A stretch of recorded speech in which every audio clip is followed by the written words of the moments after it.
This is a natural spring. I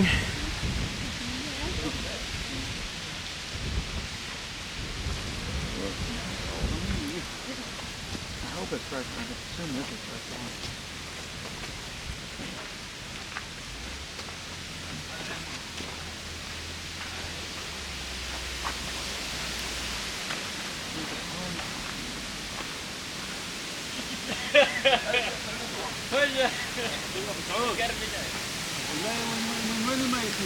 هذه سبحان الله عين موسى هذه. عين موسى؟ هذه عين موسى تسمع فيها عين موسى.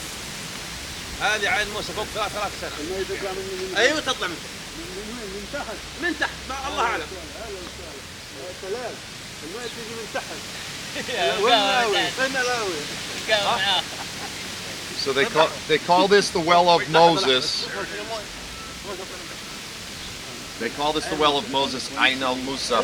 But this is not necessarily so. In the biblical narrative, Moses comes to the well, and these women, Jethro's daughters, are getting harassed by some shepherds. This is probably not the well. The well is probably over there in Al-Bedda.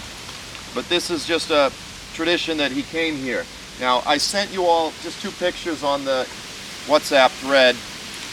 And what's interesting is, so this is my theory, and I think it makes sense, is that if you were to look at a map, ancient Midian was a pretty small area close to the coast. So we're here in Magna, the town of Magna. About 20 miles inland is Al-Bedda. Okay, and so when you look at, this is what's interesting, when you look at the map, that's a reconstruction of the region's geography made by Claudius Ptolemy. Claudius Ptolemy is known as the father of modern geography. He wrote his own coordinates and grids. He kind of gridded the world out with all of mountains and cities and everything. But what he did is he has 2 places, 2 cities right here on the coast, and it's called Midian and Midian. Very subtle variations of Midian, but what's interesting is in the Septuagint, which is about 200 years older before Jesus, you have those exact variations in the Septuagint.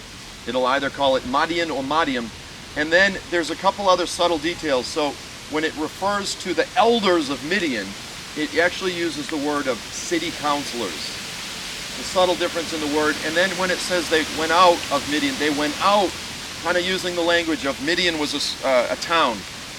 So the idea is Midian was probably a couple of small cities here, whereas Edom actually was a much larger area. Because you have, some people say Edom was just up in Jordan, but the reality is, when you look at statements in like Jeremiah and Ezekiel, these judgment oracles, the Lord will say, and I will lay waste to Edom from Teman to Dedan. Dedan is actually Al-Ula. So that's like another 175 miles south. So the idea is biblical Edom was much bigger than just this little area in Jordan.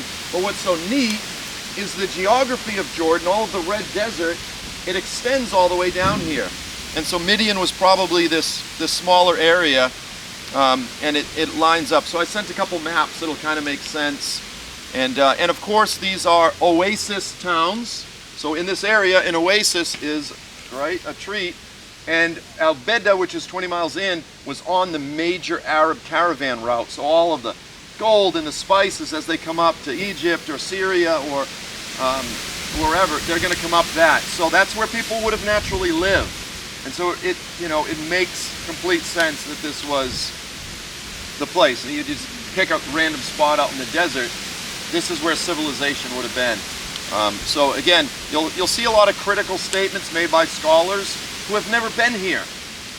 And they go, yeah, these, they're always going to try to attach it to Ron Wyatt because he was a sensationalist. And I go, fine, forget Ron Wyatt. The locals call this Ain al-Musa. Like, they call it the Well of Moses. They're not, again, watching YouTube videos about some, American Christian. Like, this is very, very ancient tradition. So anyway, I'll leave you here. It's in super cool well. I mean, it's literally water just bubbling up out of the sand. Yeah. Oh, and I'll just leave it. I'll leave it at that. And this